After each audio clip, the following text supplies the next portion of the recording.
C'est parti pour la recette de la bûche façon forêt noire. Donc il s'agit d'une bûche glacée composée d'une mousse au chocolat noir, d'un insert à la griotte entouré d'une crème chantilly mascarpone, le tout posé sur une génoise au chocolat et recouvert d'un glaçage miroir au chocolat. Du coup, je te montre le montage de cette bûche et je te note les ingrédients et les recettes en description. Tu vas réaliser un insert à la cerise et à défaut d'avoir des cerises fraîches au mois de décembre, tu peux utiliser des griottes en bocal et tu vas réaliser une crème chantilly mascarpone pour faire un double insert. Donc tu poses ton insert à la griotte dans la chantilly mascarpone et tu vas faire prendre au congélateur minimum 3 heures. Ensuite, tu vas réaliser une mousse au chocolat noir. Tu vas verser les 3/4 de la mousse dans ton moule à bûche en tapissant bien les parois du moule. Tu déposes ton insert congelé et tu mets ton restant de mousse au chocolat.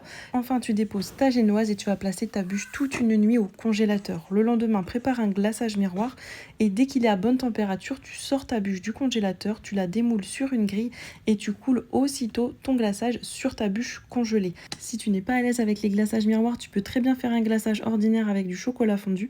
Et une fois que tu as complètement recouvert ta bûche, tu peux venir mettre quelques petites décorations, des paillettes en chocolat par exemple, et un petit peu de chantilly mascarpone pour rappeler la forêt noire, en y déposant quelques cerises sur le dessus pour décorer. Donc là, c'est des griottes. Et voilà, la recette est terminée. Il faut réserver la bûche 5 à 6 heures au réfrigérateur avant de la déguster. Elle aura une texture mousseuse et c'est un vrai délice.